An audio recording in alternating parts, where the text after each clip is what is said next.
Presentamos A Fondo con José Ignacio Beteta. Análisis económico, análisis político en A Fondo.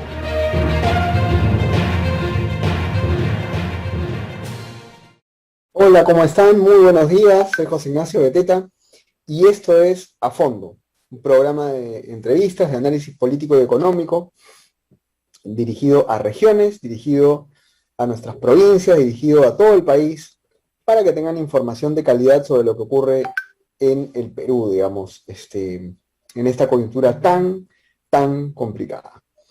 Hoy día lo interesante para empezar el programa es que desde hace varios años, literalmente casi 7 años, ¿no es cierto?, el Tribunal Constitucional necesita ser repuesto, reemplazado. El Tribunal Constitucional es el máximo órgano legal, es la entidad que en términos legales, administrativos, judiciales, termina siendo la última instancia para muchos casos, digamos, que son importantes para el país. Y el Tribunal Constitucional necesita ser ya repuesto, necesita ser renovado. Todos sus magistrados ya no pueden estar en el Tribunal Constitucional porque ya vencieron sus periodos. El primer Congreso de la era PPK quiso nombrar a un nuevo Tribunal Constitucional y de hecho, dado que quisieron nombrar a un nuevo Tribunal Constitucional, el señor Martín Vizcarra con el señor Salvador del Solar cerraron el Congreso, diciendo que no querían, que no podían, que no se había hecho lo correcto con el nombramiento de los magistrados, lo cual fue muy discutible porque el Congreso simplemente siguió sus canales legales, sus canales regulares. A Martín Vizcarra y a Salvador del Solar no le gustaban los magistrados que iban a elegir, tenían que ser de izquierda, tenían que ser progresistas, pero como no les gustaban los magistrados que iban a elegir, entonces cerraron el Congreso.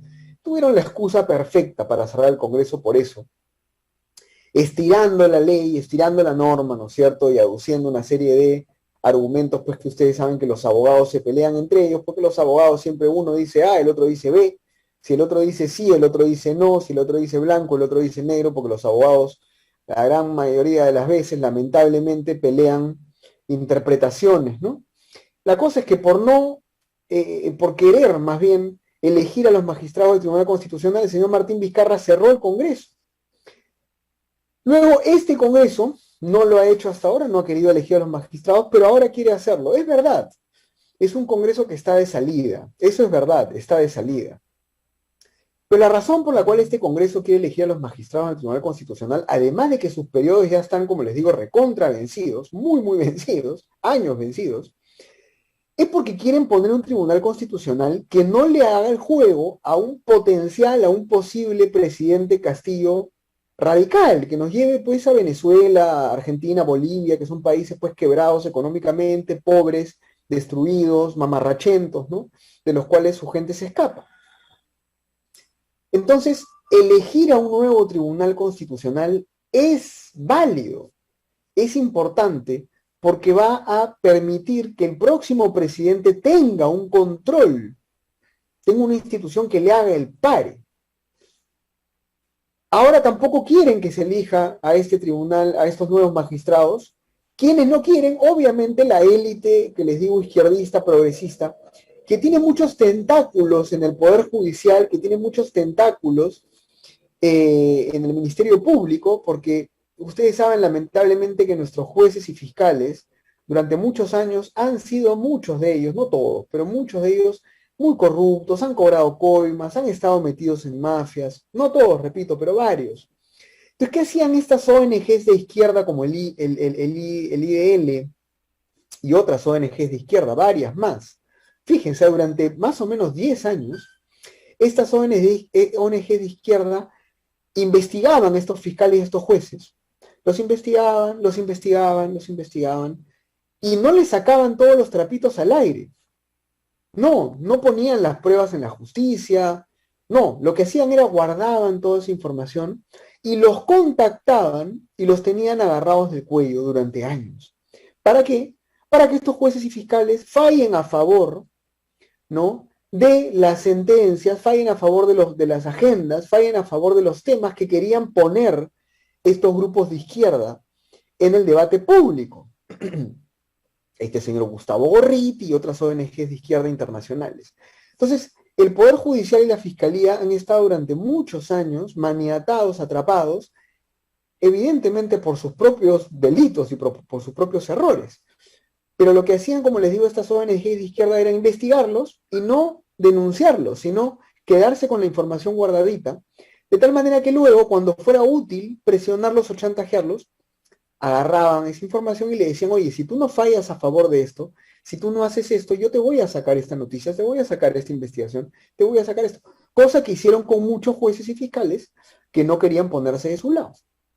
Por ejemplo, el señor Chávarri, que seguramente tiene muchos problemas y seguramente pues tiene muchos cuestionamientos, pero fue uno de los magistrados que no quiso pues ponerse más a la izquierda. Ahora, ¿qué ha logrado otra vez esta élite, digamos, de izquierda progresista? Ha logrado que una jueza, ¿no es cierto?, detenga, supuestamente detenga, evidentemente, el proceso de nombramiento de los magistrados del Tribunal Constitucional. Ya la OCMA empezó una investigación con esta jueza, porque evidentemente aquí en el Perú estamos acostumbrados a que los jueces en Chachapoyas, en Loreto, en Chiclayo, en Trujillo, empiezan a sacar amparos y sentencias de temas de cosas que ocurren en otros lugares del país. Nuestro sistema judicial es medio loco con ese asunto, tiene un desorden que se tiene que arreglar. Pero bueno, ese es el gran tema del día de hoy, este choque, digamos, de intereses, de poderes, de agendas. Vamos a ver si el Congreso sigue adelante, creo que va a seguir adelante en el nombramiento de estos nuevos magistrados del Tribunal Constitucional. Pero además hay otro tema importante, y es que el señor Castillo, que ha tenido ahora muchos problemas a su alrededor con audios y relaciones extrañas con personajes un poco oscuros, ha hablado de Asamblea Constituyente, y yo recuerdo esto porque fue hace una semana y media, y con esto vamos paso a nuestro invitado del día de hoy. El día que le pide, o sea, un día antes, le pide al señor Julio Velarde que se quede en el OSR, y al día siguiente, en un foro virtual, dice que va a convocar una asamblea constituyente. Cosa a lo cual nos ha tenido acostumbrado este candidato durante meses, ¿no? Decía una cosa y decía la otra. Y esto pega, esto influye en el ánimo político, influye en el ánimo económico. Entonces, fíjense, tenemos un problema en el Congreso, tenemos un candidato que es ambiguo, no deja las cosas claras, tenemos un entorno de este candidato que es extraño, tenemos además una situación económica precaria, muy precaria todavía, una situación sanitaria precaria. Es una situación muy complicada. Y para hablar de esto y otros temas, tenemos hoy día al señor Jorge Chávez, quien ha sido presidente del Banco Central de Reserva, y es un economista además que tiene seguramente una opinión sobre todos estos temas. Hola, ¿cómo estás? Buenos días, señor Chávez, ¿cómo está? Buenos días, muchas gracias por la invitación. Gracias. Mi primera pregunta es más abierta, digamos, porque estamos en una coyuntura un poco complicada. ¿Qué piensa usted de toda esta coyuntura, de este contexto en donde han habido, pues, acusaciones de fraudes, supuestas irregularidades, luego problemas en el entorno del candidato que podría ser, pues, el candidato electo de presidente? Ahora tenemos este tema del Tribunal Constitucional, todo muy movido en una situación que no es para nada positiva en el país a nivel económico y sanitario, ¿no? ¿Qué piensa usted de este contexto? Estamos muy polarizados y creo que los peruanos con mayor sensatez tenemos que contribuir a buscar soluciones en medio de este fango, ¿no? Empezando por reconocer que las elecciones han sido bien llevadas y que han sido reconocidas mundialmente por Estados Unidos, por Gran Bretaña, la OEA. Siempre hay irregularidades en toda elección, siempre va a haber irregularidades. Pero las irregularidades, como bien lo ha demostrado Ipsos, en este caso, tienen una distribución normal, o sea, perjudican y benefician a ambos candidatos por igual. Inclusive en las mesas con 0 votos para Castillo, son más que las de Keiko. O sea, que en todo caso, si se hiciera esa auditoría, pero no solamente para las mesas que quiere Keiko, sino para toda la elección en su conjunto, posiblemente Castillo sacaría más votos. Entonces, la elección la ganó Castillo. Hay que empezar por ahí, porque si seguimos metiéndole más leña al tema de la elección y tratar de generar inestabilidad en las instituciones, falta de confianza en una Jurado Nacional de Elecciones que, en medio de todas sus limitaciones, ha cumplido con la regla de juego que se le ha dado, porque la ley electoral, todo eso es producida por el Congreso de la República. Y bueno, esas son las reglas de juego que hay que respetar. Y luego sí es muy preocupante, ya políticamente hablando, como país, que en una segunda vuelta nos veamos envueltos en una decisión entre prácticamente dos grupos políticos, ambos manchados con temas de corrupción. Y esto, la verdad que es terrible para la sociedad peruana, ¿no? Y más aún con todas las pruebas que están saliendo de los dinámicos del centro, yo creo que esto va a dar digamos, en caso de que el jurado proclame al señor Pedro Castillo, su gobierno va a ser muy endeble, ¿no? Muy endeble porque va a haber también en un Congreso mayoritariamente derecha, va a haber poca vocación por que el gobierno tenga gobernabilidad, digamos, porque todavía existe una especie de vaga esperanza que Castillo pudiera desprenderse de Cerrón y de toda esa sarta de corruptos que rodean a Cerrón y tratar de hacer un buen gobierno rodeándose de gente proba, ¿no? Y armar un buen gabinete, ¿no? Inclusive con presencia de gentes no necesariamente de izquierda, sino que podrían ser, por decir, se me ocurre un nombre de alguien de derecha, León Trachtenberg, que podría manejar educación en un gobierno de izquierda tranquilamente, ¿no? Y bueno, todavía esa vaga, y digo vaga esperanza porque en realidad es bien vaga, ¿no? Porque hasta ahora Castillo no ha tenido la claridad, la contundencia de dar un rumbo claro. O sea, se dice y se desdice, como usted bien lo ha dicho en el preámbulo. O sea, no es un político cuajado que da mensajes consistentes, o si no, sus mensajes son tipo parche para satisfacer distintos públicos. Y eso nos lleva, digamos, esa es la realidad que tenemos. No es un estadista, no es una persona preparada para el cargo, pero tampoco lo es Keiko. O sea, Keiko tampoco no tiene una trayectoria de trabajo, de esfuerzo, ¿no? Toda su experiencia es solamente su partido, y ya vemos también qué tipo de experiencia ha sido, ¿no? Una experiencia antidemocrática, o sea, una trayectoria y lindando siempre con temas de corrupción, ¿no? Ahora, y de crimen organizado. yo tengo una pregunta. No estamos en el año 2010. En el año 2010, cuando se produce esta polarización también Humala Keiko, el país económicamente era otro, ¿no? Yo sé, digamos, que los temas macroeconómicos siempre son la perla y las joyitas de las noticias y la economía. Igual éramos un país informal, igual éramos un país relativamente pobre, éramos un país con muchísimas taras en la burocracia, muchísimas taras, digamos, en la gestión pública, pero éramos un país relativamente un poco más ordenado. Estamos a 10 años, y ese es un comentario pregunta, digamos, inclusive con un Castillo supuestamente moderado. A mí me preocupa muchísimo, porque el gran elefante en la sala siempre ha sido la reforma del Estado. El Estado sigue creciendo en planilla, doctor Chávez, sigue creciendo en burocracia, siguen pagándose enormes sumas de gasto corriente cuando la inversión pública sigue cayendo. Los soles que se desperdician son de inversión pública, pero no de planilla. En el mejor escenario tendríamos un gobierno muy mediocre, pero en una situación mucho peor. Con lo cual, yo creo que el Perú ni siquiera está preparado para eso. Yo personalmente creo, como usted, que la señora Keiko políticamente y personalmente no representaba lo que uno quería como presidente. Pero sí, digamos, en cuanto a plan de gobierno y en cuanto ojalá, al equipo que se iba a plegar a ella, era definitivamente mucho más confiable. Ahora, ya pasó, efectivamente ya las elecciones, ya el acto electoral, digamos, ya casi terminó.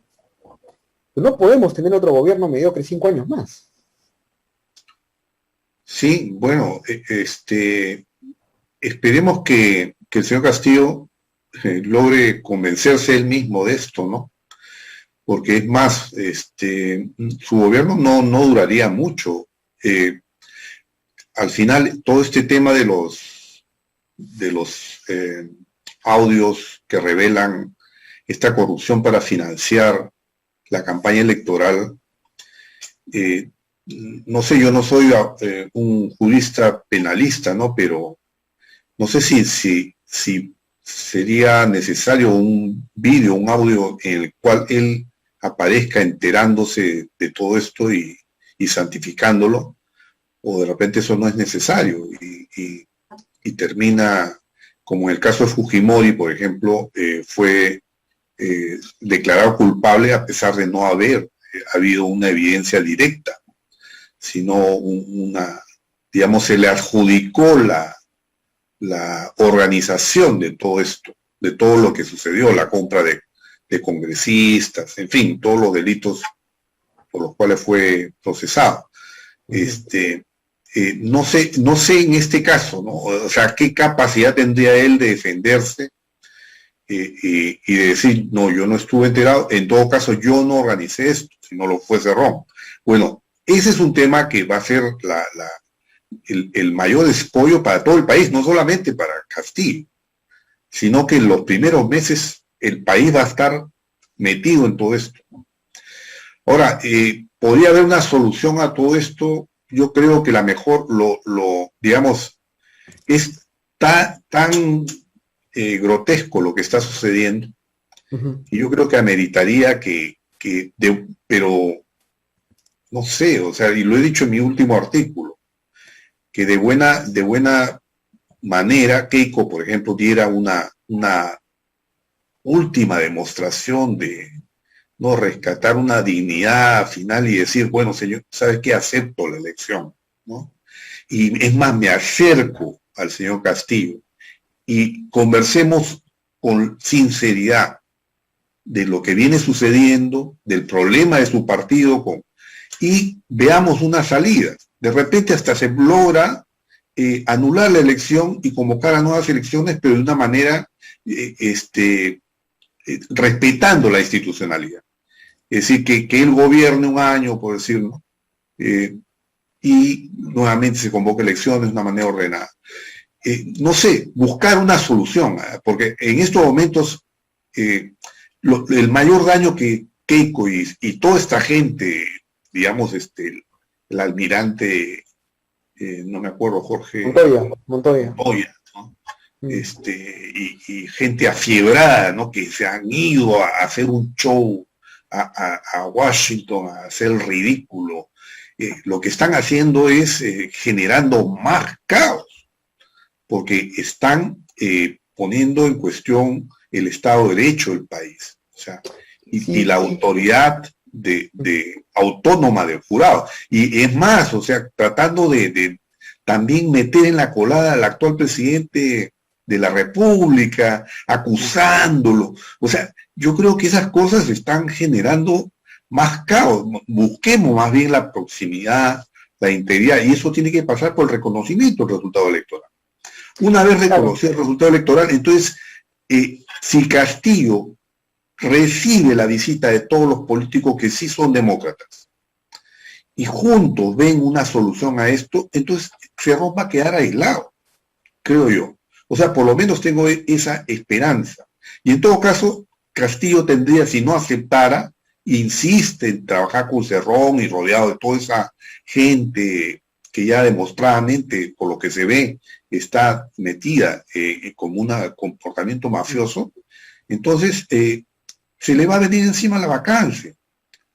Pero esto sería mucho mejor visto por la población, porque va a ser más evidente de que se hizo todo el esfuerzo, ¿no? Ahora, por salvar la institucionalidad, pero no como ahora está sucediendo, que se ve como si fuera que hay una mitad del Perú que es blanco y racista y que rechaza a la otra mitad del Perú, y eso lo que va a originar es una guerra civil. O sea, si a Castillo se le quita la elección, va a haber una guerra civil. Y estos señores que han venido con sus ¿cómo se llama? Con sus machetes.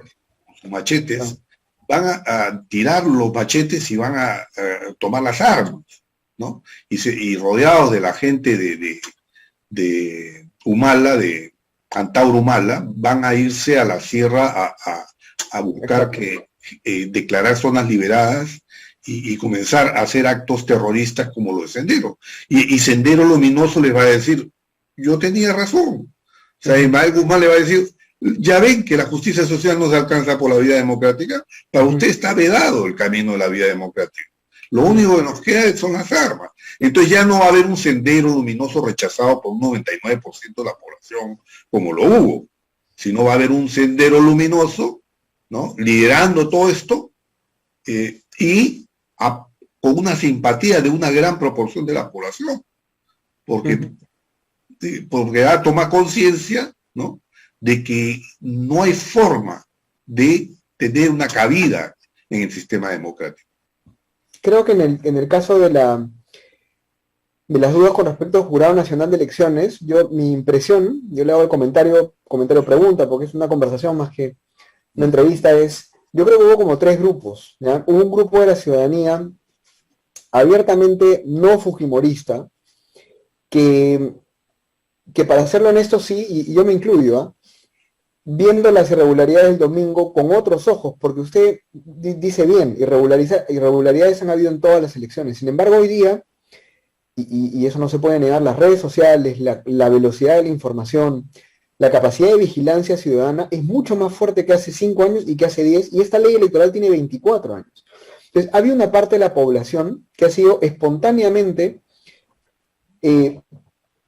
ha entrado, creo yo, en una situación de duda y de sospecha, porque no confía en las instituciones. Y aquí no ha habido esta parte, digamos, que creo que yo que sí ha sido efectivamente más política, ¿no? De ir a Washington y de seguir con el tema del fraude, aunque no había pruebas. Y a mí lo que me llamó la atención, y también les soy honesto con esto, es que el Jurado Nacional de Elecciones, si bien es cierto, no tenía la obligación legal, estamos en una coyuntura difícil. Pudo haber hecho un muestreo, y yo he conversado con Pablo Lavado, he conversado también con Alfredo Torres sobre este tema, y que fueron, digamos, los que presentaron estudios más ponderados con respecto al tema del fraude, diciendo que era posible que no hubiera, ¿no?, que era más posible que no hubiera un fraude. Pero ambos decían que todo se solucionaba efectivamente tomando una muestra de muchas mesas irregulares, o muchas mesas en general, para ver qué había pasado, y el Jurado Nacional de Elecciones no lo quiso hacer. Y al no quererlo hacer, exacerba también una situación. Y había mucha gente que decía, no, la proclamación está demorando mucho, pero nadie se acuerda que a PPK lo proclamaron 25 días después. Entonces yo creo que sí, tenemos una crisis institucional muy grave, porque el ciudadano, más allá de la ideología, y acá es donde le lanzo un poco el comentario pregunta, el ciudadano hoy día no tiene más poder que el Estado, doctor Chávez. Sea de clase media, sea pobre, sea empresario, sea emprendedor, nunca tenemos más poder que el Estado. Si algo ocurre en el Estado que está mal, el ciudadano es incapaz de pedir rendición de cuentas. Si algo sospechoso ocurre en el Estado, el ciudadano es incapaz de mover a esa burocracia o a ese Estado o a esa entidad pública, cualquiera fuere, digamos, para que sea más transparente. No puede. Y eso ya no es un tema de ideología o ni siquiera de racismo, es un tema de indignación frente a un Estado que ya no funciona, ¿no? Bueno, ¿qué te puedo decir? Yo no he escuchado a Torres a decir eso. Yo tuve una conversación con él privada, donde nos presentó el estudio. Porque la verdad que él y otros expertos han sido muy categóricos en decir que acá no ha habido casos atípicos, tienen una distribución normal que tienen en toda elección y digamos, y así como él, han habido también peruanos en el extranjero que han metido toda la misma información a sistemas y han llegado a la misma conclusión. Ahora, pienso que, bueno, yo me he puesto a revisar todo este tema de el marco normativo electoral y no es tan sencillo, pues. O sea, no se pueden hacer auditorías, primero que no está contempladas en el proceso electoral. Y además, que uno de los candidatos te diga, oye, estas son las mesas que yo quiero que tú audites, y con estos criterios, ¿no? Dentro de esos criterios, si es que aparece una firma, ¿no?, de un miembro de mesa o de un personero que no corresponde, ¿no?, entonces vamos a anular esos votos. Entonces yo lo que te preguntaría es, oye, bueno, pero ¿en qué parte de la ley electoral se dice que eso es causal para anular votos? Entonces tú revisas la ley electoral, que yo me he dado el trabajo de revisarla, y no existe esa causal. O sea, ¿por qué? Porque en el sistema electoral peruano, como en la gran mayoría, ese tipo de problemas se tienen que resolver ahí con la presencia de los personeros. Claro. ¿No? Y con la presencia de la OPE, que está presente durante el escrutinio. Entonces, ahí es donde tiene que ver, oye, hoy has firmado, pero te has olvidado, que muchas veces pasa, ¿no? Sobre todo en zonas donde en el Perú hay poco nivel educativo, no llega el miembro de mesa que está programado y alguien de la fila toma al momento de firmar, firma, pero encima del nombre que estaba el original, y firma él, y no cambiaron el nombre, y no observaron eso, no pusieron una observación sobre eso. Y eso pasa en todas las elecciones.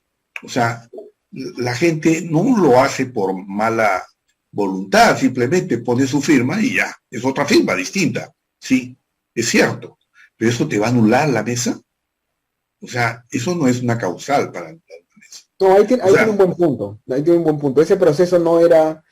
Pero volvemos a lo mismo, fíjese. Entonces, ¿y qué otras irregularidades? Que no son familiares. Oye, hay pueblos en donde todos son familia. Todos son familia. Sí, todos es tienen imposible un apellido. determinar qué grado de consanguinidad tiene, además. Sí.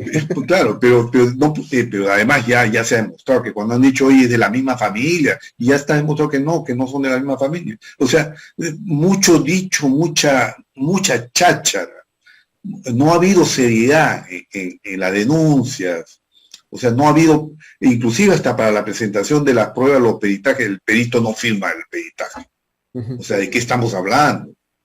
Entonces, no, la verdad que, y si hicieras en todo caso una auditoría, tendría que hacer una auditoría no de las mesas que yo quiero, claro, tendría que hacer una auditoría de todas las mesas.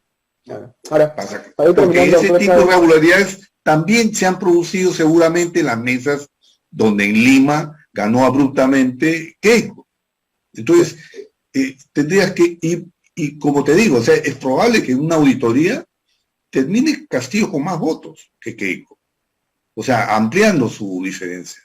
¿Por qué? Por la normalidad digamos, de la estadística.